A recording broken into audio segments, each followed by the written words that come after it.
हाय माझ्या लाडके मित्रमैत्रिणींनो, कसे आहात सगळेजण. आपल्या सीमा झेंडे व्लॉग्स या चॅनलमध्ये माझ्या सगळ्या लाडके मित्रमैत्रिणींचे मनापासून स्वागत करते. सध्या ना सानवीची परीक्षा चालू आहे. मी तुम्हाला सांगितलं 2 आठवडे झालं तिचा अभ्यास आणि अगस्त्यची परत शाळा या सगळ्या गोष्टींमध्ये इतकं डेली रुटीन बिझी आहे ना. पण त्यातल्या त्यात थोडासा वेळ काढून म्हणलं की चला आज तुमच्यापर्यंत व्हिडिओ पोहोचवावा. कारण आज ना खूप छान असं एका स्पेशल दिवसाचं जे सेलिब्रेशन आहे ना ते तुमच्याबरोबर शेअर करायचं आहे. ते म्हणजे गुरुपौर्णिमा. गुरुपौर्णिमेचा दिवस आहे ना. मला असं वाटलं की त्या दिवशी नेमकी सानवीची एक्झाम आहे. मला काय असं व्यवस्थित पूजा वगैरे करायला मिळणार नाही. पण देवाच्या कृपेने आणि आमच्या मम्मी डॅडींच्या आशीर्वादाने मला ना छान अशी स्वामींची सेवा करता आली. तर पुढे जाऊन दाखवेलच मी की काय काय केलं गुरुपौर्णिमेचं. तर त्याच्या अगोदर जस्ट तुम्हाला दाखवते. मागे मी तुमच्याशी शेअर केलं होतं बघा की मला ना घरी पनीरच बनवता येत नाहीये. म्हणजे माहिती आहे ते कसं बनवायचं काय बनवायचं, पण त्याचे जे क्यूब्स आहेत ना ते प्रॉपरली असे माझ्याकडून होत नाहीयेत. आणि मला जे ते मैदा किंवा त्याच्यामध्ये कॉर्नफ्लॉवर वगैरे टाकतात ना ते टाकून क्यूब्स बनवायचे नव्हते. म्हटलं की नॅचरल पद्धतीने बघूयात आपल्याला बनवता येतात का. तर बघा खास त्याच्यासाठी आहे ना मी म्हशीचं दूध आणलं अर्धा लिटर आणि म्हणलं की चला आज ट्राय करूयात. आणि कारण ना मी गाईच्या दुधाचं बनवून बघितलं तर गाईच्या दुधाचं एवढे काही क्यूब्स वगैरे व्यवस्थित होत नाही. तर मी त्याचे भुर्जी वगैरे करून टाकत होते.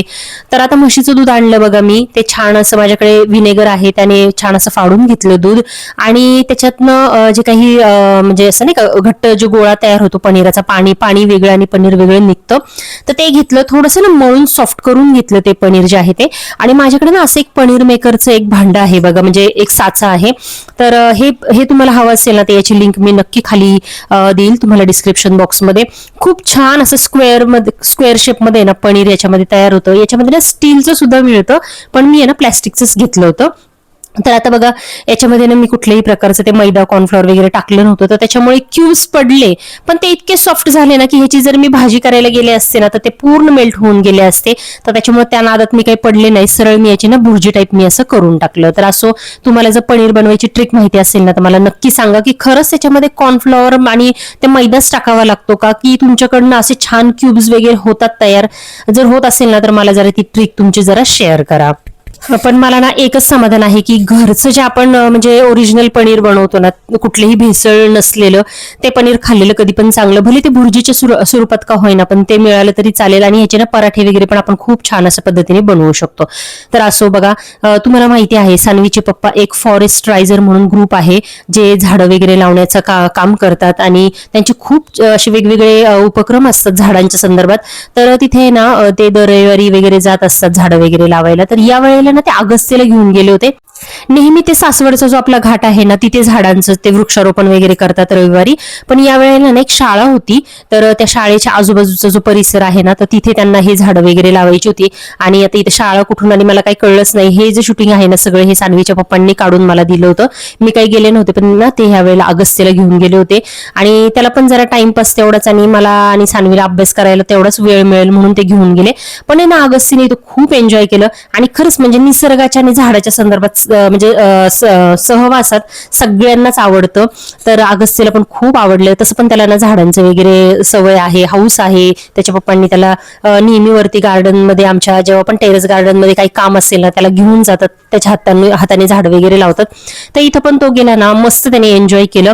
तर आहे ना मी तुम्हाला पण सांगेल जर तुम्हाला सुद्धा ह्यांच्या ग्रुपमध्ये जर जॉईन व्हायचं असेल ना तर मला नक्की कमेंट करा. किंवा फॉरेस्ट रायझर जर तुम्ही युट्यूबवर जरी सर्च केलं ना तर तुम्हाला ह्यांची सगळ्या उपक्रमाची माहिती डिटेलमध्ये बघायला मिळेल. सगळे व्हिडिओज वगैरे त्यांनी ऑलरेडी टाकलेले आहेत.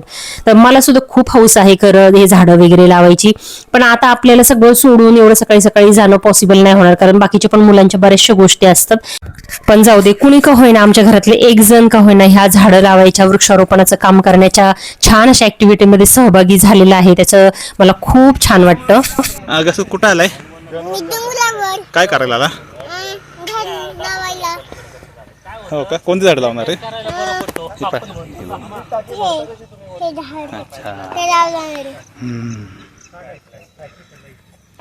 आणि खालून गंगातारा मधून घेता का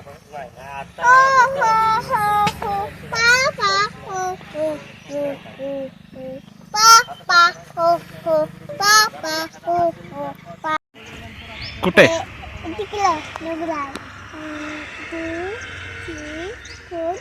हा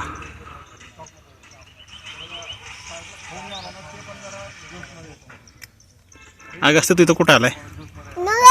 काय करायला आता? झाडं लावला किती झाडं लावले? 5 मोठी मोठी. बाय कर बाय. बाय. तर बघा, गुरुपौर्णिमेच्या दिवशी आहे ना, सकाळी सकाळी मस्तपैकी मी देवाची जी देवपूजा वगैरे आपली रेग्युलर असते ना ती तर केलेलीच होती. आणि आमच्या झाडांची जी फुलं आहेत त्या अगस्त्यने मला छान अशी टेरेसवरून आणून दिली होती. आणि पूजा वगैरे तर मी केली होती देवाची. छान असे जे काही माझे जप वगैरे आहेत, नेहमीची जी माझी सेवा आहे ती माझी मी केलीच होती. पण आहे ना, आता सध्या बघा आखाड्याचे प्रत्येक घरोघरी ना नैवेद्य वगैरे केले जातात. तर ना मम्मीच्या इथं सुद्धा ह्या दिवशी नैवेद्य केले होते. पुरणपोळीचे जे नैवेद्य करतो ना ते सगळे छान असे मम्मीने केले होते. आणि नेहमीप्रमाणे त्यांचा काही जीव राहिला नाही माझ्याकडे पुरणपोळ्या पाठवल्याशिवाय. आणि डॅडींना बघा मी सांगत होते नका येऊ राहू दे एवढीशा पोळ्या द्यायला, कशाला पावसा पाण्याचे येता. पण काही मम्मीनी आणि स्नेहाने काय ऐकलं नाही. दोघींनी पण पुरणपोळ्या केल्या आणि माझ्यासाठी छान अशा बघा पुरणपोळ्या, आमटी, भजी, कुरडई सकट सगळं पाठवून दिलेलं आहे. तर आपण जे म्हणतो ना माहेरचं जे प्रेम ते हेच असतं आणि प्रत्येक मुलीला ते मिळावं ही माझी सुद्धा मनापासून इच्छा आहे. आणि बघू शकता मम्मीचं स्वयंपाक काय मस्त आमटी झाली होती, तुम्हाला काय सांगू. नेहमीप्रमाणे छान अशी तर्रीदार तिखट झणझणीत मस्त मम्मीने छान अशी आमटी केली होती. आणि पुरणपोळ्या सुद्धा भरपूर साऱ्या पाठवून दिल्या होत्या. ऍक्च्युली आता आमच्या घरामध्ये बघा आम्ही एक एकच पुरणपोळी खातो, पण मम्मीने एक्स्ट्राच्या पाठवून दिल्या होत्या ना, तर त्या आम्ही दुसऱ्या दिवशी सुद्धा गरम करून मस्तपैकी खाल्ल्या. आता ऍक्च्युली गुरुपौर्णिमेचं ना मस्तपैकी गोडाधोडाचा स्वयंपाक करून मला सुद्धा वाटत होतं देवाला छान असं नैवेद्य दाखवावा. पुरी भाजी श्रीखंड असं काहीतरी का होईना दाखवावं. पण खरं सांगते तुम्हाला, सानवीची आता एक्झाम असली ना, ज्या दिवशी सानवीची एक्झाम असते ना त्या दिवशी मला कुठल्याच एक्स्ट्रा गोष्टीला वेळ नसतो. कारण तिचं पोर्शन इतकं असतं ना की ते रिव्हिजन करायलाच वेळ जातो. एक तर ती शाळेतून येते 4 वाजता आणि दुसऱ्या दिवशी सकाळी तिची परत हे असते, पेपर असतो. तर त्याच्यामुळे मला तिचा पूर्ण अभ्यास घेण्यातच सगळा माझा दिवस निघून जातो. तर बघा, गुरुपौर्णिमेच्या दिवशी काहीही मनीधनी नसताना मम्मीकडनं आईता नैवेद्य माझ्या घरी आलेला आहे पुरणपोळीचा. तो नैवेद्य ऑफकोर्स मी दाखवला नाही देवाला, तो तर आमच्यासाठीच आलेला होता. पण मी नैवेद्यासाठी छान असा देवाला साजूक तुपातला शिरा केला होता. तर इथे बघू शकता तुम्ही ना, शिरा करायचं म्हणजे ना मला थोडंसं टेन्शनच येते. कधी कधी माझं खूप छान होतो शिरा आणि कधी कधी आहे ना फसतो. पाणी तरी जास्त होतं किंवा गोड तरी कमी होतं माझ्या हातून. जास्त साखर टाकायची मला खूप भीती वाटते. पण खरं सांगू का तुम्हाला, प्रसाद आहे ना गोडच खूप छान वाटतो. तर ह्या वेळेला मी भरपूर सारी साखर टाकली. मी काही विचार केला नाही आपल्या डाएटचा वगैरे. भरपूर सारी साखर, भरपूर तूप टाकलं आणि जे काही ड्रायफ्रुट्स आहेत ना छान असे तुपात पहिले फ्राय करून घेतले. तुम्ही ना नेहमी तसं करा बघा, डायरेक्टली ना आपल्या शिऱ्यामध्ये वरनं ड्रायफ्रुट्स वगैरे टाकायचे नाहीत. पहिले ना छान असे तुपामध्ये तळून घ्यायचे आणि मग त्याच्यामध्ये आपला रवा आणि जे काही पुढचं जो शिरा आपण बनवतो ना ती स्टेप पूर्ण करून घ्यायची. कारण जे ड्रायफ्रुट्स असतात ना तुपात तळल्यामुळे ना आणखीन जास्त फ्लेवर त्याचा वाढतो. तर बघा इथं मस्तपैकी तुपातला शिरा माझा झालेला आहे. थोडासा थंड होऊन दिला मी, तो मुरून दिला आणि मस्तपैकी मुदी पाडली आणि देवाला पहिला तो नैवेद्य दाखवला. त्याच्यानंतर छान अशी देवाची आरती केली, स्वामींची आरती केली. कारण गुरुपौर्णिमा म्हटल्यानंतर मला अभिषेक वगैरे घालता येत नाही, कारण माझ्याकडे ना अशी छोटी मूर्ती नाही आहे अभिषेकासाठी स्वामींची. तर त्याच्यामुळे फोटो जो आहे स्वामींचा तर त्याचीच मी जी काही आहे ती सेवा वगैरे करते. पण आता बाकीचं बघा नैवेद्य वगैरे करणं हे तर आपलं काम आहे. तर माझा ऑलरेडी तो स्वयंपाक मला तयार आलेलाच होता मम्मीकडनं. तर त्याच्यामुळे ना मी साधा सिंपल असा आपला शिऱ्याचा जो नैवेद्य असतो ना तो इथं तयार केलेला आहे. आणि आता बघा कुठलाही नैवेद्य म्हटल्यानंतर त्याच्यावर ना तुळशीचं पान ठेवायला हवं. तर कारण असं म्हणतात की देव तुळशी पत्र ठेवल्याशिवाय नैवेद्य ग्रहण करत नाही. तर बघा काही काही वेळेला खरंच जर तुळस मिळाली नाही ना तर मी नाही ठेवत. कारण शेवटी देवाला जे काही आहे भोळी भक्ती ती सुद्धा खूप प्रिय असते. आपण मनापासून जे करतो ना ते महत्वाचं आहे मला असं वाटतं. तर त्याच्यामुळे जर कधी कधी नाही मला तुळशी पत्र मिळालं तर मी तसा सुद्धा नैवेद्य ठेवते. आणि आता इथे बघा छान असा देवाला नैवेद्य दाखवून घेतलेला आहे आणि आता आम्ही पुरणपोळ्या खायला घेतलेल्या आहेत. आता खरं ना रात्रीचं एवढं हेवी जेवण मी करत नाही. हल्ली ना माझं संध्याकाळचं जेवण खूप लाईट झालेलं आहे. मी हार्डली एकच चपाती खाते रात्रीची किंवा थोडासा भात. जास्त रात्रीचं हेवी मी जेवत नाही. कारण ना तुम्हाला सांगू माझं आहे ना रात्रीचा झोप फार कमी मला मिळते. 4 ते 5 तास रात्रीची झोप मिळते. तर त्याच्यामुळे मी जर जास्त हेवी जेवण केलं ना तर मग सकाळी मला खूप अजीर्ण होतं आणि सगळं पित्त बाहेर पडतं. तर त्याच्यामुळे मी रात्रीचं खूप लाईट जेवते आणि लवकरात लवकर जेवायचा प्रयत्न करते आणि थोडंसं रात्रीचं वॉकिंग वगैरे करायचं पण प्रयत्न करते. तर त्याच्यामुळे म्हटलं की चला आता जरी पुरणपोळी असेल आवडते असेल तरी आपलं थोडंसं लाईटच खाऊया. तर एक पोळी घेतली खायला. आणि पुरणपोळी म्हटलं ना की मला ना असं बघा मी थोडीशी नंतर तव्यावर गरम करत असते ती आणि ना त्याला तूप लावून लावून घेत असते. म्हणजे माहिती नाही, मला ती पहिल्यापासून सवयच लागलेली आहे. काही काही जण बघा थंड पोळीवरच आहे ना गरम करतात, थोडंसं पातळ करतात तूप आणि ते त्याच्यावर घेतात. पण मला माझं उलटी सवय आहे. मी काय करते, जी पुरणपोळी थंड जी झालेली आहे ना ती तव्यावर थोडीशी गरम करते, त्याला तूप लावते आणि थोडीशी गोल्डन ब्राऊन झाली ना मग ती खायला घेते. माहिती नाही, मला ती सवयच लागलेली आहे.